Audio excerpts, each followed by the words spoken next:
Eh, una extensión obvia, o bueno, más o menos, no obvia, sino más bien que podría ser intuitiva respecto de los modelos de respuesta binaria es, ¿qué pasa ahora si la respuesta no solamente contiene dos posibles o dos alternativas, ¿no?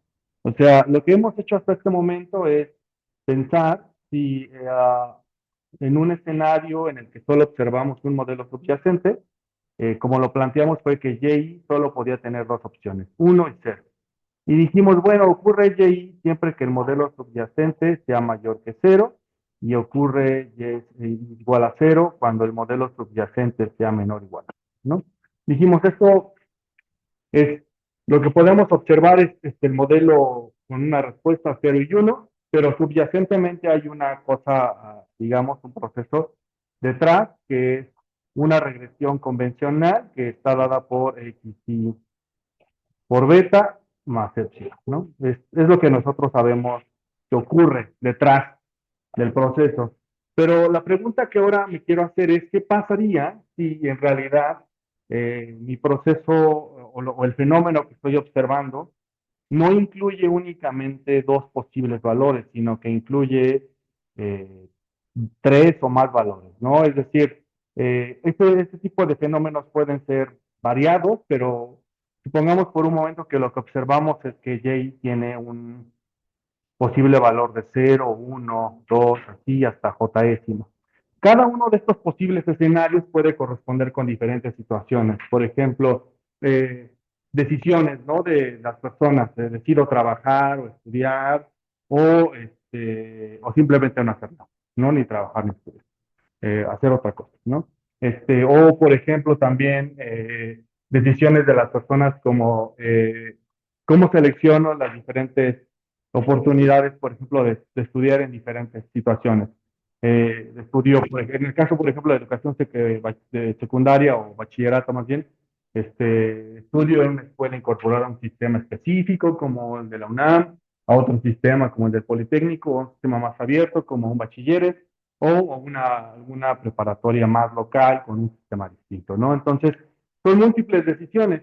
O también, por ejemplo, otra situación podría ser, estoy planeando la implementación de un negocio y lo que quiero saber es cuál es la probabilidad de que, por ejemplo, esté en el escenario cero y que el escenario sea cero, que no puedo recuperar mi inversión. El escenario uno es, a lo mejor solo recupero mi inversión. El escenario 3 es, tengo un poquito de ganancia. Y el escenario 4, bueno, soy un unicornio, ¿no? Y me vuelvo un startup que genera muchísimos ingresos. Si ustedes observan en este tipo de situaciones en las cuales la posible respuesta es que es múltiple, hay como, habría que hacer una pequeña distinción respecto de esas posibles respuestas. Y esa distinción la propongo aquí. Eh, y la propongo de esta manera. Entonces, los modelos que tienen más de dos respuestas pueden ser de dos tipos. Uno, que son modelos de respuesta no ordenada.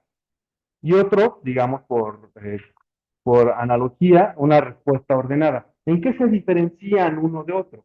Bueno, los modelos de respuesta ordenada se diferencian en que la respuesta que estamos observando, en este caso particular que tengo aquí arriba dibujado, que Y vaya de 0, 1, 2 hasta J, es decir, cada uno de los niveles, conforme voy avanzando hasta J, es superior al anterior. Es decir, estar en el nivel 0 es el peor escenario, estar en el nivel uno es mejor escenario que estar en el cero, pero es peor escenario que estar en el 2, ¿no?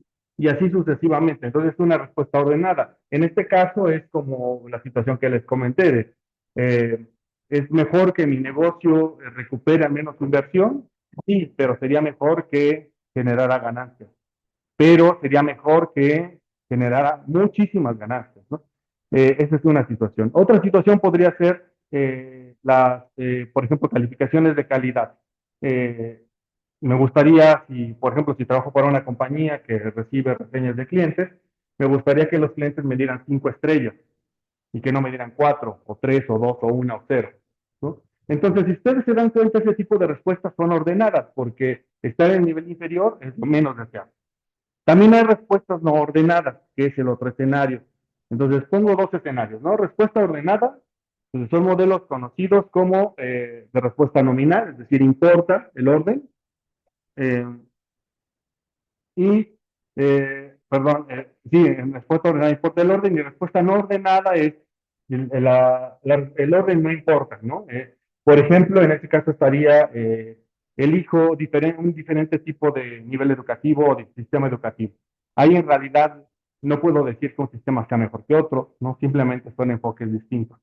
A lo mejor, en el caso de si pudiéramos elegir entre múltiples sistemas, ustedes todavía no tienen hijos, pero cuando tengan hijos seguramente, o tengan hijas o hijas, seguramente van a tener que elegir si su hija, hijo, vaya a una escuela de tipo Montessori, vaya a una escuela de otro tipo, un sistema más cercano al americano, al alemán, al que ustedes quieran, ¿no?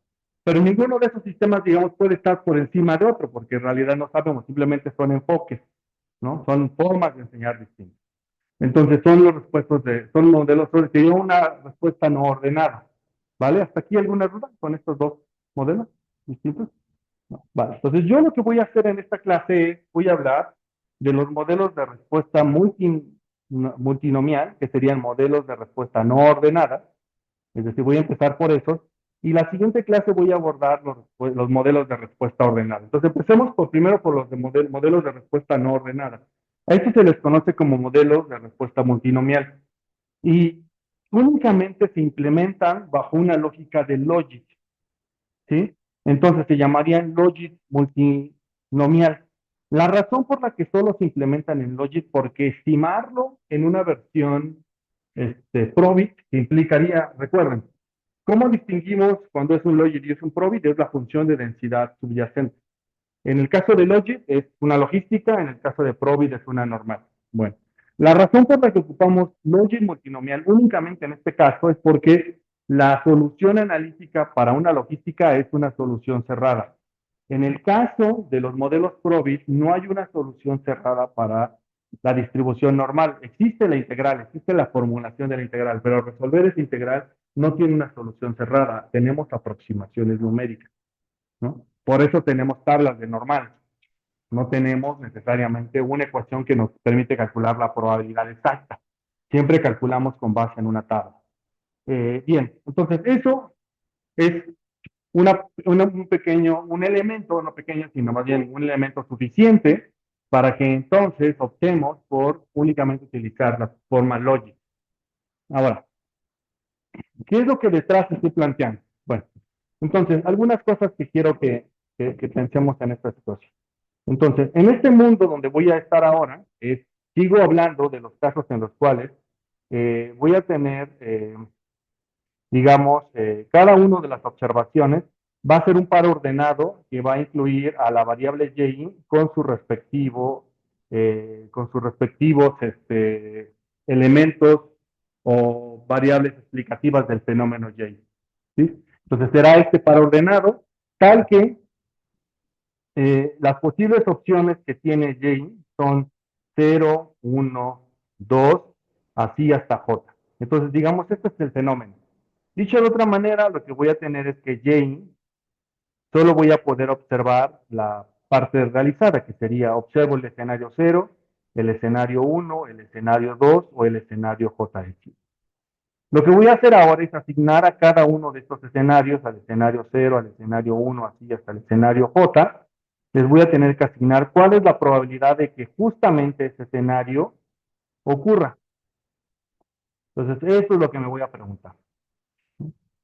Bueno, para responder esto, voy a responderlo como una probabilidad condicional. Y voy a responder, ¿cuál es la probabilidad de que y, o sea, la variable que observo, tome un valor jésimo, cualquiera de estos j, ya sea que j sea 0, 1, 2 o j mayúscula, condicional en las características de este individuo?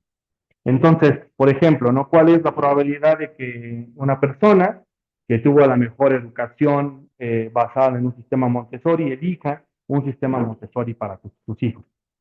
¿No? ¿Cuál es la probabilidad de que una persona que estuvo educada en un sistema británico elija un sistema británico para sus hijos o elija otro sistema, ¿no? Para la educación de sus hijos. Entonces, en eso es condicional. es otra cosa, es cuál es la probabilidad de que, por ejemplo, imaginemos que J son las posibles rutas que puedo tomar para viajar de un punto A a un punto B, ¿no? Imaginemos que estoy preparando mi viaje de mochilas a Europa y lo que quiero saber es, tengo diferentes tours o diferentes rutas, entonces, ¿cuál es la probabilidad de que elija cualquiera de todos los posibles escenarios? Bueno, depende de muchas cosas, ¿no? Presupuesto, tiempo, si me gusta el tren, o si me gusta el avión, o si me gusta el autobús, o si me gustan las grandes urbes, o me gustan las pequeñas ciudades, ¿no? Entonces, es la probabilidad de que elija alguno de los posibles escenarios condicional en mis características. Bien. Ahora, entonces, lo que voy a resolver es simplemente esta probabilidad, ¿no? Ahora, ¿cómo resuelvo esa probabilidad? Bien, lo vamos a resolver utilizando ahora sí una ley de probabilidad total. Eh, no es Bayes, es la ley de probabilidad total. Si ustedes se acuerdan, cómo resolvíamos el problema de probabilidad total, era algo más o menos así. Este, déjenme hacer un pequeño diagrama aquí.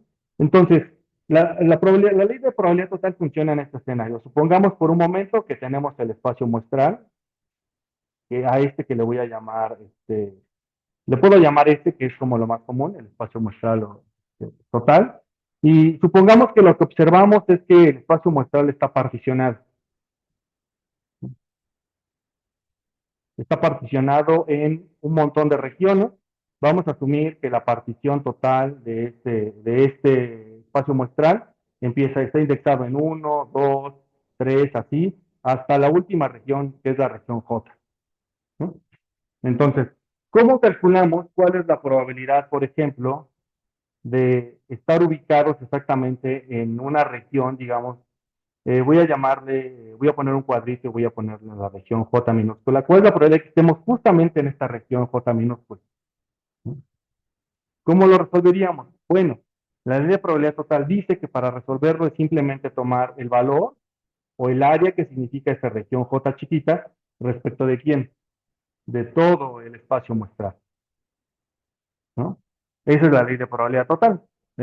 Calculamos simplemente, tomamos la probabilidad, esta es la probabilidad de que esté sobre todo el escenario respecto de un pedacito pequeño que tome ¿vale? Bien.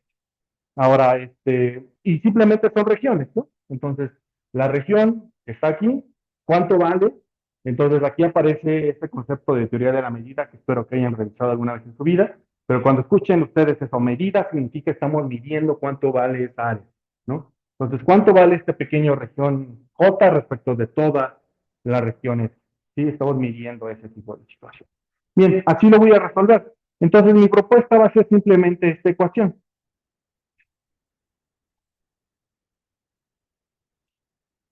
¿Qué es lo que estoy cuantificando aquí? Digo, la probabilidad de que el individuo diésimo de mi muestra elija la opción J condicional en sus características será igual a quién? A la región que se forma únicamente por las características de ese individuo, es decir, E a la XY, que son las características de ese individuo, ajustado por los coeficientes asociados a esa elección. Por eso está indexado por J. ¿Por qué? Porque pudo haber elegido otra opción. J aquí pudo haber sido uno, 2, 3 o J mayúscula.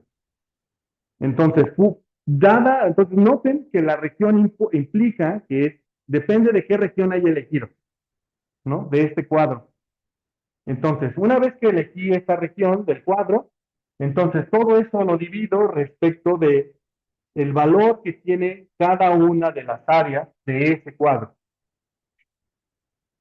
¿sí? De la suma de las regiones de cada una de este cuadro. ¿Sí? ¿Queda clara esta idea? ¿Hace sentido? Sí, ¿no? Vale, buenísimo. Entonces, la primera pregunta que nos debería surgir, y que a lo mejor es una cosa que deberían están pensando. Entonces, ¿cuántos conjuntos de betas existen en esta estimación? Es- sí, casi. Sí, casi tantas observaciones tengamos para elegir. Solamente estoy normalizando respecto de la primera. Estoy diciendo que en la primera opción le puse un 1 aquí. Entonces, no estoy poniendo que existen J más una opción, sino existen exactamente J, porque la opción cero le estoy normalizando a 1. Es lo único que estoy diciendo. Sí, pero sí, por ahí es. Sí, ese es el. ¿Vale? ¿Sí? ¿Queda claro eso? Entonces, es una estimación grande. Digamos, mi conjunto de betas, déjenme ponerlo por acá, mi conjunto de betas, vamos a llamarlo que mi conjunto de betas, este beta, va a ser un conjunto de betas pequeñas, va a ser el conjunto de betas asociadas a la opción cero, el conjunto de betas asociadas a la opción uno, el conjunto de betas asociados a la opción 2, así es el conjunto de betas asociados a la opción J mayúscula. Ahora bien, lo que estoy haciendo aquí es normalizar todo respecto del primer caso. Entonces, eso lo que estoy implicando es que mi primer conjunto de betas, digamos, es cero. Y eso lo hago para simplificar el número de betas que estoy estimando. ¿Sí? Entonces, ¿cuántos subconjuntos de betas voy a estimar? Va a ser uno, 2, así, hasta J conjuntos de betas. Por un momento me voy a olvidar solamente de el tramo que está por encima. ¿Vale? Bien. ¿Hasta aquí alguna duda? No. Vale. Entonces, en general, ese es mi problema. Noten, esta es la solución. Cuando digo normalizar, a esto es a lo que me estoy refiriendo. Entonces, la probabilidad de que y sea igual a cero será e a la cero. Eso es lo que estoy diciendo. ¿Y e a la cero cuánto vale? 1, ¿no? Entonces le pongo el primer caso, el primero, y igual a cero, vale e a la cero. Por eso le pongo un 1. Entonces, 1 sobre esto, esa es la probabilidad de que elija la opción cero. ¿Sí? ¿Hasta aquí alguna duda? ¿O está siendo claro? ¿Sí? Ok. Vale. Bien. Ahora, esto cumple la ley de probabilidad total. Eso quiere decir que debe sumar 1. ¿Y en cómo sé que suma 1 es? Bueno, lo único que tengo que hacer entonces es sumar cuál es la probabilidad.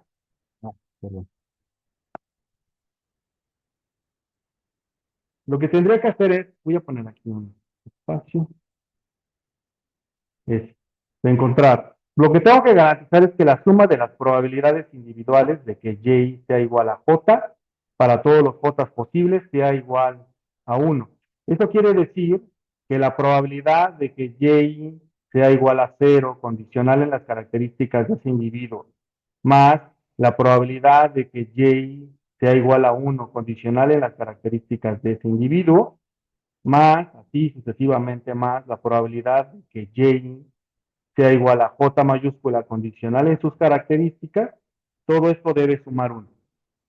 ¿Sí? Entonces, esto es para cada individuo. Es decir, si yo, Benjamín, elijo que mi hija vaya a un sistema Montessori, por ejemplo, vamos a asumir que es el sistema cero, eso quiere decir que a lo mejor esta va a ser la probabilidad más grande y todas las demás van a ser más pequeñas porque estoy eligiendo esa. ¿Sí? Entonces, a lo mejor esta tiene una probabilidad de 90 y todas las demás, el restante 10%, se reparten en los demás casos. Porque es la probabilidad de mi persona. Para el individuo y es. ¿Sí? ¿Hasta aquí estamos de acuerdo todos? Entonces, para cada individuo voy a estimar esto. Cada individuo voy a poder formularle su probabilidad de que elija un evento en específico. Entonces, ya por esta descomposición de probabilidades, si ustedes recuerdan también que fue lo que hicimos en el caso anterior, que fue probabilidad de dos escenarios 0 o 1, por eso se utilizan para Machine Learning, porque nos permiten asignar probabilidades a cada uno de los eventos, dadas las características del individuo, ¿no? ¿Cuál es la probabilidad de que un cliente regrese a nuestra tienda condicional a sus características? ¿Cuál es la probabilidad de que el cliente regrese en función de qué tipo de vendedor lo atendió? ¿No? ¿Cuál es la probabilidad de que nuestro cliente regrese y se queje en función de que a lo mejor lo atendió un vendedor que no explica muy bien a lo mejor los productos? Tal vez eso pasa, ¿no? O cuál es la probabilidad de que nuestro cliente se queje de nosotros en redes, condicional en que siempre se queja de todo, ¿no? ¿Va? Ok. Bien, ¿dudas con este planteamiento? Bien, entonces, a grosso modo lo que estoy diciendo es esto. La probabilidad de que cada una de las opciones sea elegida va a ser esta. Esa es la probabilidad del caso cero, la probabilidad del caso uno y la probabilidad del caso J. ¿Sí? ¿Hasta aquí estamos? Va, buenísimo. Ahora, bien, ahora, ¿cómo estimo esto? Lo voy a estimar con una función de verosimilitud de esta manera. Entonces, observen, es una función de verosimilitud bien interesante porque lo que estoy haciendo aquí es la función de verosimilitud que depende de un conjunto de betas, tengo que estimar, aquí tengo que estimar un conjunto de beta uno, pero ¿cuántos elementos hay en beta uno? Hay K elementos, hay K regresores. Entonces, tengo K regresores aquí, bueno, K betas aquí, K betas acá y K betas acá. ¿Sí? Entonces, cada uno de estos escenarios, es decir, entonces aquí tendría, si aquí tengo K elementos, aquí tengo K elementos, y aquí K elementos, entonces en total estoy estimando J por K parámetros de una sola vez. Entonces es un montonal de parámetros que estoy estimando de una sola vez. Ah, bien, esta función de verosimilitud es una función de probabilidad conjunta. Entonces, lo que trata de describir esta función es, ¿cuál es la probabilidad de que el individuo uno, por ejemplo, porque esta función va desde uno hasta n, ¿cuál es la probabilidad de que el individuo uno elija la opción cero, o elija la opción uno, o elija la opción j-ésima, por la probabilidad de que el individuo 2 elija la opción cero, o la opción uno, o la opción j, y así sucesivamente? ¿Sí? Esta es una función de verosimilitud que conjunta todas las funciones, todas las probabilidades individuales. Entonces, si el individuo uno elige con una probabilidad de 90% la opción 2 y el individuo 2 elige la opción j-ésima con una probabilidad de 50% y así sucesivamente, eso lo va a estar capturando esta función de verosimilitud. Es una función de probabilidad conjunta para toda mi muestra. ¿Vale? Bien. Esto lo resolvemos por máxima verosimilitud, que es el método que conocemos. ¿Vale? Bien. ¿Algunas dudas ahí? Bien. Ya nada más para cerrar la parte teórica. Al igual que en el caso de los probits y los logits, la función de verosimilitud, la función asociada a este problema, no puedo interpretar de manera directa los betas. Es decir, cuando yo resuelvo mi sistema o resuelvo el problema, no puedo tomar cada uno de estos betas e indicar que la contribución, por ejemplo, de la edad a la posibilidad de que yo elija un sistema Montessori es tal. No lo puedo hacer de manera directa. Tengo que hacerlo en términos de sus efectos marginales. Es decir, ¿cuánto contribuye a la probabilidad de que yo elija el sistema Montessori que yo tenga 42 años, por ejemplo? ¿No? ¿Cuánto contribuye a que yo elija, por ejemplo, un sistema Montessori, dado que yo fui a una escuela pública toda mi vida? ¿No? Ese tipo, eso en términos de eso es como se leería. Entonces, se tiene que leer en términos de sus efectos marginales. Y los efectos marginales son estos efectos que tengo aquí, que voy a describir justamente. Y el efecto marginal es simplemente esta derivada que les decía. ¿Cuánto cambia la probabilidad de que elija justo la opción j-ésima, dada una variación pequeña en la opción k-ésima? Bueno, en la variable k-ésima. Entonces, piénsenlo así. Pensemos, por ejemplo, en mi caso de educación, ¿no? Pensemos que voy a elegir que j, la opción j que está ahí, es un sistema inglés. Entonces, ¿cuánto cambia la probabilidad de que yo elija el sistema inglés en función de que a lo mejor la variable xk es mi edad, ¿no? En función de que incremento un año mi edad? Paso de 42 a 43 años, ¿no? Entonces, ¿cuánto cambia? Bueno, la respuesta sería la siguiente. Sería digamos, resolver esa probabilidad es esta ecuación.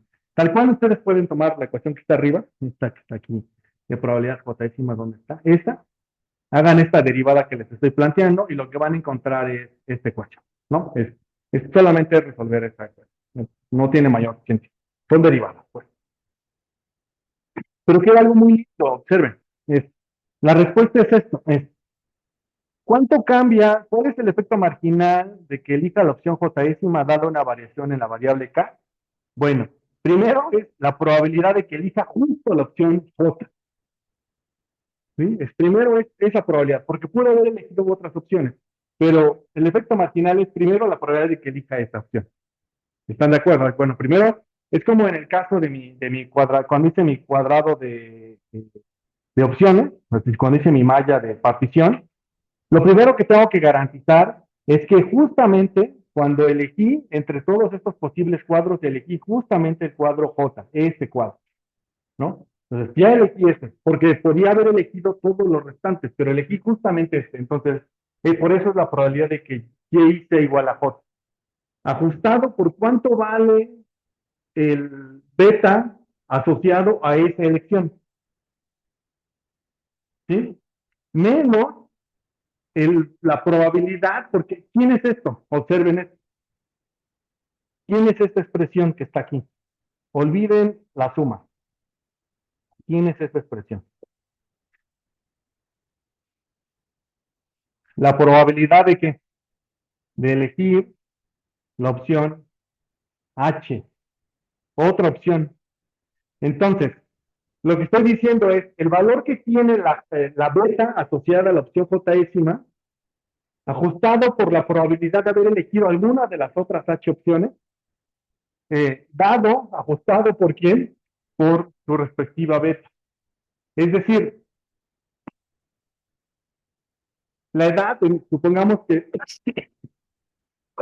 perdón, supongamos que la opción K es la edad, ¿no? ¿Cuánto contribuye la edad a que yo elija un sistema inglés, por ejemplo, para educar a mí? Bueno, primero, cuánto va a contribuir va a depender del valor de la beta asociada a esa elección, pero ajustado, restándole el valor de las demás opciones, también asociadas a mi edad, ¿no? ¿Cuánto contribuye a mi edad, pero ajustado por la probabilidad de haber elegido alguno de los otros cuadros de la malla? ¿Cuál es la acá? ¿Eh? Ese es el beta asociado a haber elegido la opción J, y el K es la variable que me interesa ver como efecto marginal. A eso me refiero. En este caso la edad. ¿Sí? ¿Vale? ¿Que hace sentido esto? ¿Sí? Entonces, digamos, la verdad es que el efecto marginal queda algo muy, muy, muy, muy interesante. Pero bueno, ahora lo vamos a estimar. Ahora, si fuera un caso en el cual estuviera yo en una situación en la que tengo una variable dicotómica, entonces sería algo tan sencillo como esto. El efecto marginal es la probabilidad de que elijo la opción J, condicional en que, por ejemplo, la variable késima es 1. Por ejemplo, ¿cuál es la probabilidad de que elija un sistema inglés, dado que soy, identifico como de sexo masculino? Lo tendré que comparar respecto de que elija un sistema inglés para educar a mi hija, condicional en que me identifico como mujer, ¿no? Entonces, resto esas dos probabilidades y ese es el efecto marginal o el aporte que le da elegir un sistema inglés para educar a una niña, condicional en que la persona que elige es su nombre, ¿no? ¿Va? Bien. Este efecto marginal que está ahí arriba lo podemos asociar con el efecto marginal, el primero, con el efecto marginal que vimos cuando hicimos Probi, y fue este efecto marginal. Ahí, ¿en qué se parece?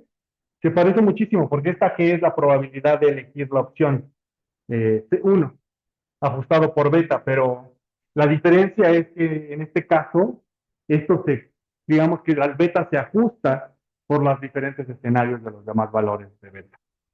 Esa es una diferencia no tan sutil, sino que le aporta muchísimo cambio a la estimación. ¿Vale? Bien. ¿Dudas con este planteamiento? Vayamos a Python a estimar esta, algo de estas opciones. Bien. Entonces, voy a ir a GitHub para la clase que vamos a ver. ¿Me espera aquí tantito o cambio de pizarrón? Ok,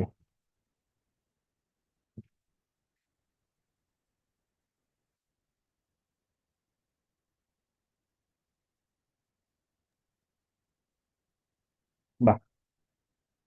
Bien. Entonces voy a GitHub y voy a trabajar con Logic Multinomial, que es la clase 6. Entonces, para este Logic Multinomial vamos a necesitar, bueno, ahorita que se quiera conectar, vamos a necesitar el dataset que se llama Kane.dta. Entonces descarguen este dataset. Entonces hay que descargar este dataset, que es un archivo de data. Se regresan a la carpeta y vayan al notebook, que es este, y copiamos la dirección. Bueno, yo voy a trabajar en Colab, entonces copio la dirección y voy a dejarle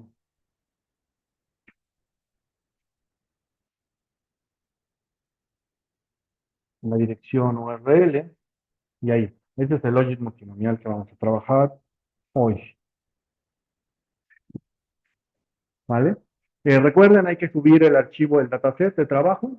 Entonces voy a traer de mi carpeta de descarga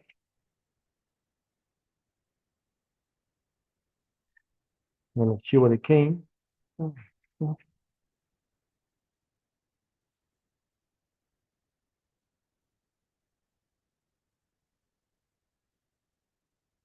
Le voy a decir que sí, no que se cargue el archivo. Pues aquí vamos bien. ¿Alguna duda? No. Va, listo. Ahora, logic multinomial. Entonces, vamos a hacer un ejemplo. También es un ejemplo muy del libro de texto. No voy a entrar muchísimo al paper porque personalmente no me encanta el paper, pero, y esa es la razón, no es otra, pero el ejercicio me parece que es bueno. Entonces, el ejemplo me parece que es bueno. Entonces, vamos a trabajar con un logic multinomial que lo que trata de estimar son decisiones escolares y laborales para hombres jóvenes, ¿vale? Entonces, el dataset y objetivo del ejemplo es el siguiente. Entonces, los datos son un subconjunto de ese trabajo de Kane y Volpin de 1997. El paper, si quieren mirarlo, está ahí. Es una estimación sobre las probabilidades de la elección de carrera que hacen los hombres jóvenes. Eh, digamos que el dataset contiene un historial del empleo y la escolaridad de una muestra de hombres entre el 81 y el 87. Los datos que vamos a utilizar son con una respuesta multinomial de 3 niveles, y los niveles son estos. Los hombres jóvenes pueden estar en 3 estados. Pueden estar estudiando, que es el estado 0. Pueden no estar estudiando ni trabajando, que es el estado 1, o pueden estar trabajando, que es el estado 2. ¿Sí? Entonces lo que vamos a hacer es tratar de estimar cuál es el modelo que explica que una persona, un hombre joven, esté en el estado 0, 1 o 2. ¿Sí? Bien, las variables que voy a utilizar para explicar ese fenómeno son su educación hasta el momento de haber hecho la elección, su experiencia de trabajo al cuadrado, y un indicador de si el individuo es de raza negra. ¿Sí? Es Estados Unidos. Entonces la base de datos es para Estados Unidos. ¿Vale? Entonces vamos a trabajar con estas bibliotecas. Le voy a decir que sí. Sí. Vamos a ver, porque ahorita. Ok. Entonces, esas son las variables que ustedes van a encontrar en el dataset. Van a encontrar un ID, que es un identificador de la persona. Van a encontrar el número de años en la muestra, bueno, el año que corresponde a la muestra, el año de 81 87. Van a encontrar la elección, si la elección fue 1, 2, 3 y otro. Yo ahorita no me acuerdo no la recuerdo bien, tengo que checarla ahorita. El salario, que es el salario que enfrentarían en 1987, y la educación en años de escolaridad, la experiencia en 2 niveles, es decir, si la persona tiene experiencia en un sistema white collar o blue collar, ¿no? Que es esta distinción que hacen los gringos de si estás en un esquema más de trabajo manual o en un esquema más de trabajo de oficina. Experiencia en sistema de servicios, bueno, en la de servicios, si es que correspondes a un sistema, si tu experiencia es en manufactura, si se identifica como persona negra, afrodescendiente, el salario, el logaritmo del salario, unas domis de año y, ah, y otras que son combinaciones, ¿no? De decir, por ejemplo, de experiencia al cuadrado, y la experiencia que incluye este tipo de experiencias, que es experiencia en servicios, en blue collar y en white collar, ¿no? Y el estatus, ¿no? Y el estatus, que es la variable que me interesa estimar, que es, hay una variable que no recuerdo qué significa, pero a ver si puedo identificarla ahora. Bueno, estatus, que es está en la escuela, está en casa o está trabajando, ¿sí? ¿Dudas con el dataset? Vamos a cargar el dataset.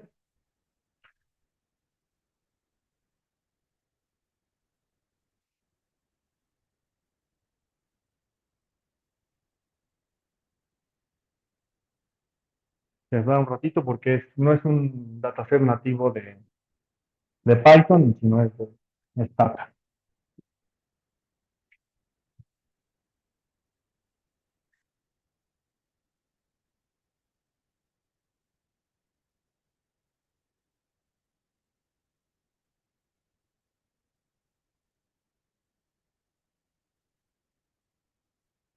Mm,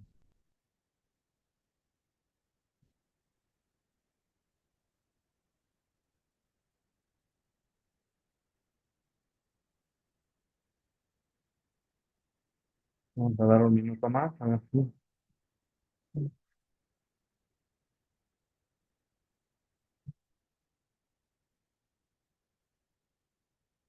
Ahí está. Ok. Entonces, aquí está el dataset que está cargado. Aquí le puse la instrucción que se mostraran las primeras líneas del dataset. Por default siempre nos ofrece 5. Si queremos saber cuántos elementos tiene nuestro dataset, podemos utilizar esta instrucción, que es el nombre del dataset, gain-df.shape, y esto me va a dar el número de elementos que tiene en la tabla de datos, que en este caso es, tenemos 12.723 observaciones y tenemos 25 variables. La razón por la que tenemos muchísimas observaciones es porque tenemos a la misma persona en diferentes años, ¿no? Entonces, por ejemplo, tengo al individuo uno, lo observé en el 81, 82, así hasta el 87, y características que tiene el individuo, ¿no? Hay ciertas cosas que no cambian, como que, por ejemplo, su identificación racial, que, por ejemplo, si es afrodescendiente no va a cambiar, o si es blanco tampoco, pero lo que sí va cambiando es, por ejemplo, su experiencia, si se educó o no se educó, su experiencia en diferentes servicios, o en white collar o en blue collar, eso va a cambiar conforme pase el tiempo. Entonces, vamos a decir una selección. Entonces, voy a trabajar únicamente con datos del 87, ¿sí? Entonces, voy a ir únicamente a trabajar con datos del 87. Lo que voy a hacer es tomar el data frame que me...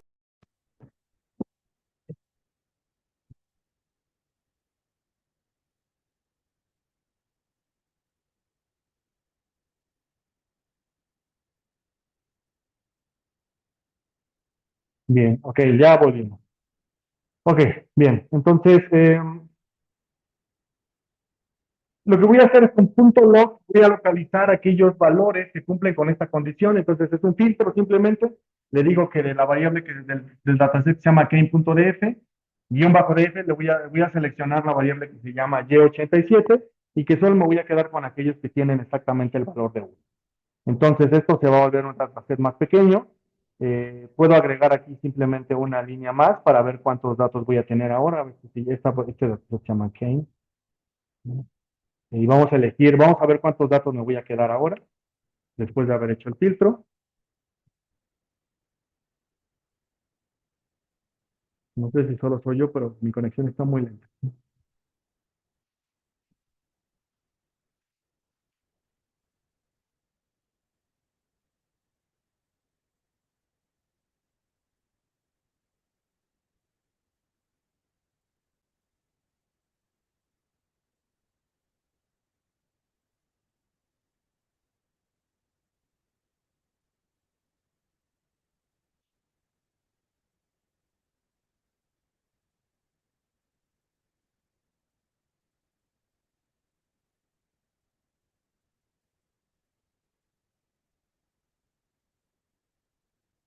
Pero mi conexión está muy lenta, no sé si soy yo o es la red de la UNAM.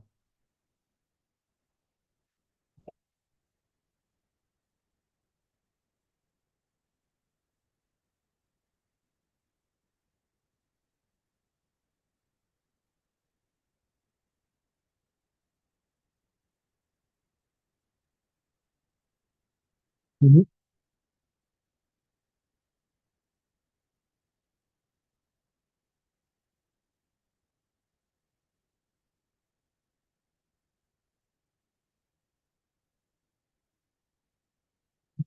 Qué raro, que sea tan lento. Si no lo voy a trabajar en local, tal vez eso va a solucionar una parte del trabajo.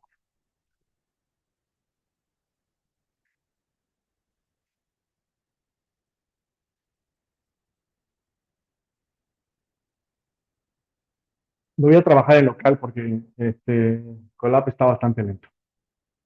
Entonces, estamos trabajando con clase 6. Ah, bien, entonces estaba yo aquí, le doy run, run. Sí, aquí está mejor. Entonces vamos a hacer una separación del dataset. Voy a agregar una línea más que agregué en el anterior, en el de Colab. Entonces vamos a darle kane.shape y vamos a ver con cuántos datos nos quedamos. Entonces, vamos a pasar de tener 12.723 datos a solo trabajar con 1.783 datos, ¿vale? Bien. Ahora, lo que voy a hacer es tomar la variable que se llama status y voy a crear una variable que se va a llamar estado. Entonces, por default, la voy a rellenar con puro cero. Sí.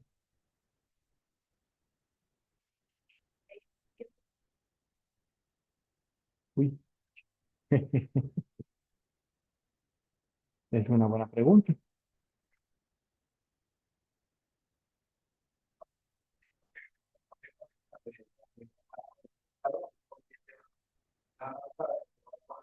Ah, ya. Ah, se va a llevar una variable. Sí, ¿no? Entonces, sigue este orden, exacto. Entonces, si quieres, regresas hasta acá, desde cargar el dataset y luego, antes de generar la variable estado, agrega esta línea, que es la que no tenía en dataset. Pero voy a ajustar esta línea y la voy a subir a GitHub, porque no la tenía en esta línea. Um, Ahora sí, entonces tengo la variable estado y la voy a generar. Primero la voy a rellenar con puro ceros y luego voy a rellenar con uno, 2, dependiendo del tipo de estado. ¿Sí? Eso es lo que voy a hacer. Lo ejecutamos y le damos que nos muestre el cabezado de las primeras columnas, que sería esto. Y vamos a ver ahora con el nuevo dataset. Ahora sí tiene 26, ¿no? Una más. Y vamos a mostrar. Ahora voy a hacer una selección únicamente de las variables que me interesan a mí.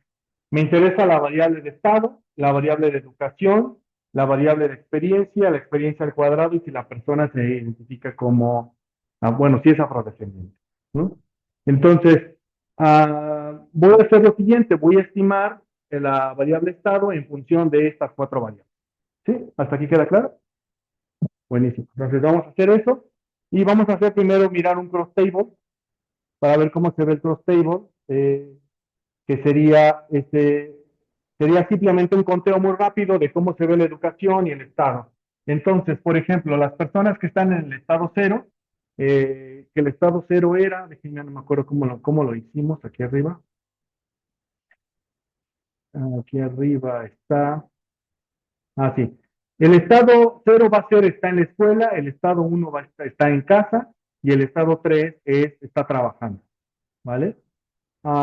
Entonces, según esto, entonces, si una persona está en la escuela, que es el estado cero, eh, está asociado, y bueno, y esta que está aquí son los años de educación, entonces observen que la persona si está en la escuela, está concentrada, la mayoría de los casos está concentrado entre 15 y 17 años, ¿no? De educación. ¿Eso qué sería más o menos? Casi universidad, ¿no? Entonces, si entonces una persona adulta que está en la escuela es porque está en la universidad, ¿no? Esa es la razón. Ahora, el estado uno es está ni trabaja ni está trabajando, ni trabaja ni está estudiando, y eso está asociado con qué valores, con una educación más concentrada entre los, por aquí, 10 a 12 años. Eso sería una persona que llegó hasta educación secundaria o bachillerato más o menos, ¿no? Y una persona que está trabajando, que sería el estado 2 está concentrado entre 16 bueno, más o menos como desde, bueno, hay varios, ¿no? Porque tenemos dos áreas de acumulación como de 10 a 12 y otra área de acumulación que sería como de 15 a 17, más o menos aquí. Entonces tenemos dos grupos de personas, de las personas que están trabajando. Estos de acá casi por hipótesis, mi hipótesis sería que son como, que serían personas que están trabajando en áreas como manufactureras o áreas poco especializadas porque solo quieren educación secundaria y estas son personas oficinistas, ¿no? Básicamente, educación universitaria. Eso es como lo podría yo, esa sería mi hipótesis, ¿no? Tal vez. No lo he analizado con más cuidado, pero eso podría explicar por qué está así. Y bueno, y la mayoría de las personas está en trabajando, ¿no? Como es como un poquito lo que esperaríamos, ¿no? Pero el siguiente subgrupo más importante es el que no están trabajando ni estudiando, y el más pequeño es solo están estudiando. ¿Vale? Bueno, nuestro dataset tiene un pequeño problema que seguramente ya notaron. ¿Qué es esto? Este es un problema que está sobre representada. ¿Quién? ¿Qué categoría? La 2. ¿Cuántas personas tienen la 2? 1282, 86, perdón. Respecto de 332 y 120. Esto es un problema. ¿Sí? ¿Por qué? Porque hay una categoría que tiene más elementos. Entonces, si queremos hacer una estimación ahí, el problema que vamos a tener es que cualquier estimación que hagamos va a capturar básicamente el fenómeno de la categoría 2. Piénsenlo un poco así, imagínense que en su dataset tienen solamente el 90% de su dataset son hombres y el 10% son mujeres. Entonces, ustedes con este dataset podrían hacer inferencias sobre qué explica el fenómeno para las mujeres. Seguramente no, porque seguramente con una alta probabilidad estarían explicando el fenómeno para hombres. ¿Sí? Entonces, ¿qué tendríamos que hacer en este escenario? Rebalancear la muestra. Tendríamos que ajustar para que esta categoría sea más pequeña, al menos más tan pequeña como que no sea excesivamente más grande que las demás. Sabemos que esta tal vez es la más relevante, entonces, por ejemplo, qué es lo que haría yo? Haría un muestreo aleatorio de esta categoría la 2 y llegaría a que esta categoría 2 se quede más o menos como por unas 600 personas en lugar de las 1200 y entonces ya no sería un desbalanceo absoluto, ¿no? Eso, por ejemplo, si ustedes tienen luego chance de trabajar en un banco, tienen que mirar sus datos. ¿Por qué? Resulta ser que si ustedes trabajan en un banco y quieren estimar la probabilidad de que una persona les pague el crédito o no, tienen que mirar que no sea tan desbalanceado el fenómeno. ¿Por qué? Porque seguramente la proporción de personas que sí paga su crédito respecto de las que no, debe ser más o menos así. 95% de las personas paga su crédito y 5% no. Si no fuera así, el banco estaría quebrado, ¿no? Entonces, pero no pueden estimar ahí ningún modelo de probabilidad, porque ese modelo de probabilidad va a predecir, va a estar sesgado por las personas que sí pagan. Entonces tendrían que rebalancear su muestra para que más o menos el modelo pueda explicar qué características están asociadas a las personas que sí pagan y qué características están asociadas a las personas que no pagan, ¿no? Bien. Este rebalanceo no lo voy a hacer para esta clase, pero para el siguiente modelo que voy a ver en la siguiente clase sí lo voy a hacer. ¿Vale? Entonces aquí tenemos un tema ahí con esto. Bien, hagamos la estimación. Entonces, la estimación va a ser la siguiente. La variable dependiente es la variable estado y la variable X tendrá estas variables. Voy a estimarlo con un tema con una función de stat model que se llama MNLogic, que es la abreviación de Multinomial Logic, y necesito únicamente la variable y la variable X. Lo voy a guardar en un objeto que se va a llamar MDL y luego ese MDL lo voy a estimar. Entonces, lo que hago en la primera parte del código, lo que hago en esta línea es simplemente, digamos, configuro el modelo. En la segunda línea del código, lo que hago es estimo el modelo, ¿no? Y ya una vez que estimo, entonces lo va a hacer por un proceso iterativo, y la verdad es que lo hizo bastante rápido, entonces tuvo que hacer 7 iteraciones para resolver el problema, ¿no? Bastante rápido, porque está chiquita la tabla de datos, tampoco es tanta información. Vamos a imprimir los resultados, y entonces, bueno, antes de esto, cuántos conjuntos de betas nos debería de dar? Dos. porque el estado cero lo ponemos como base. Entonces, el cero no tiene betas, el que sí tiene betas es el uno 2, ¿va? Y aquí están mis betas, ¿no? Estado uno y estado 2.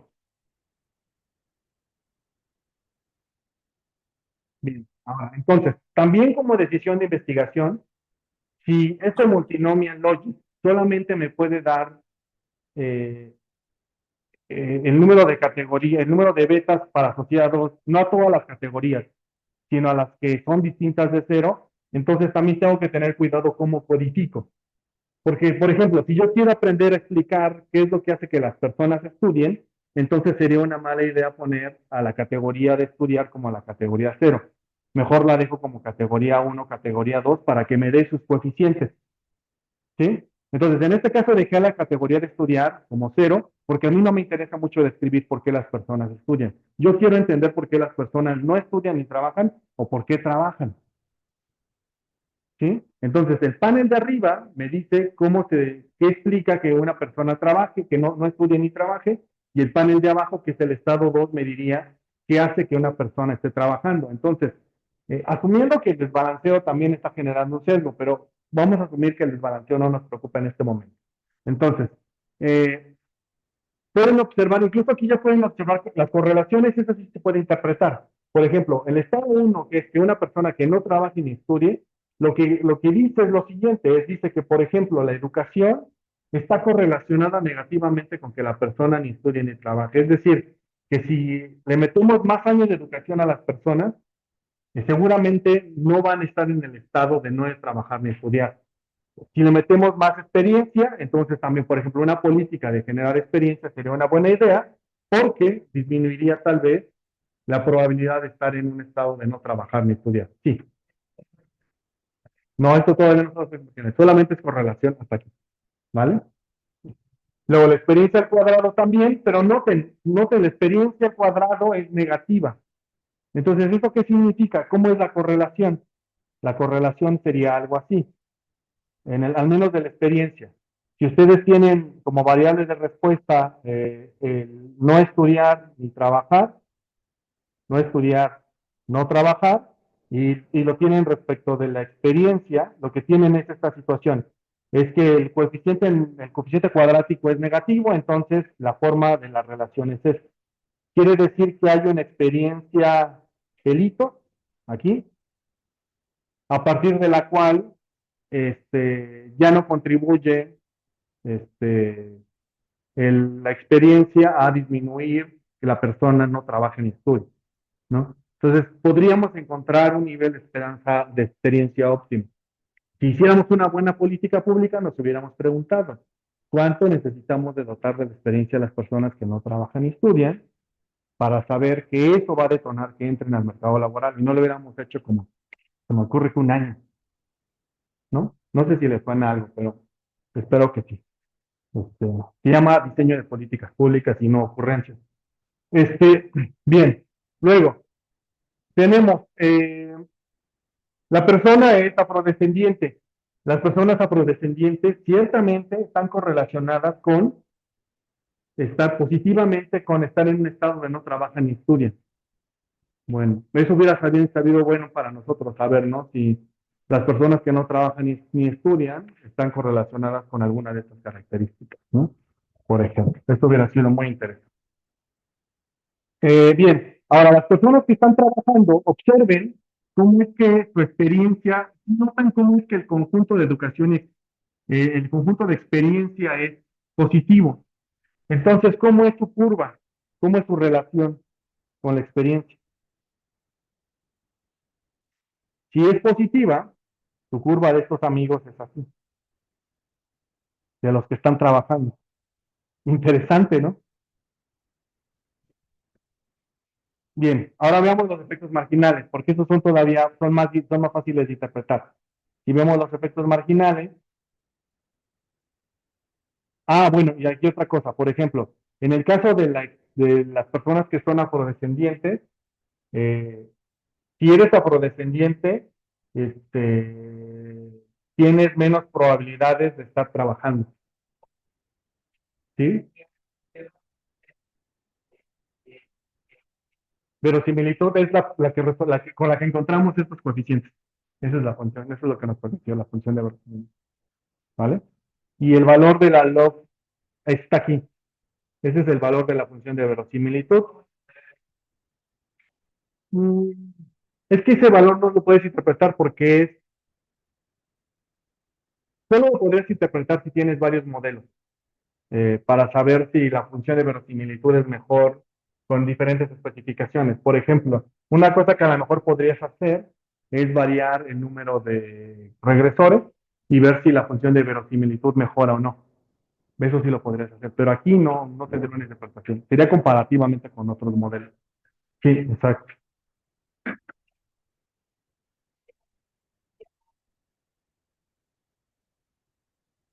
Te quedarías con el que tuviera, no, fuera más negativo, porque es logaritmo de verosimilitud. Sí, más negativo. Sí. Porque ¿cómo es la función logaritmo? ¿Se acuerdan? Si ustedes grafican la función logaritmo, esta sí es así, ¿no?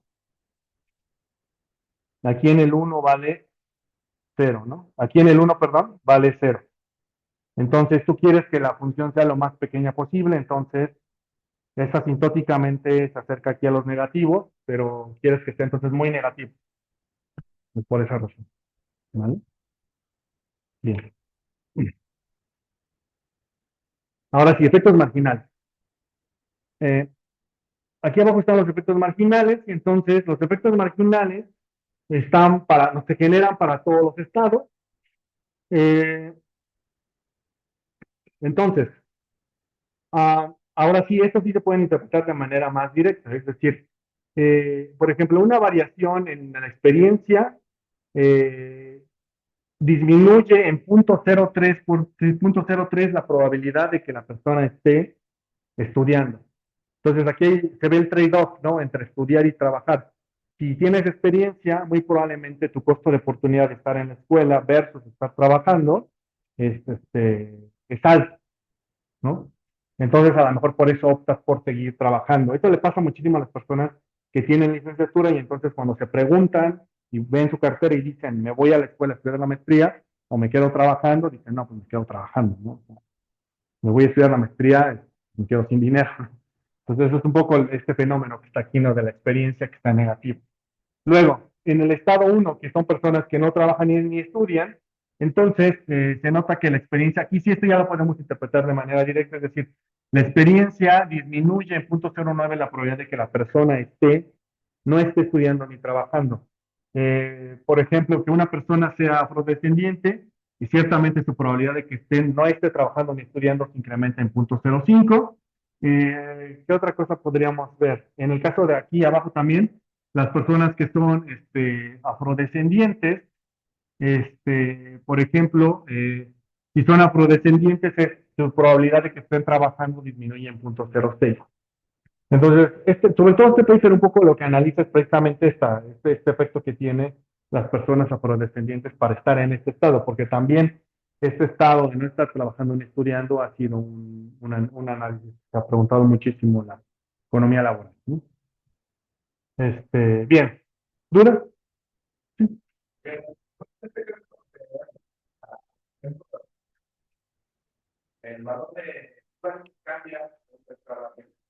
Sí, por supuesto. No, de los efectos marginales. Es el que se toma.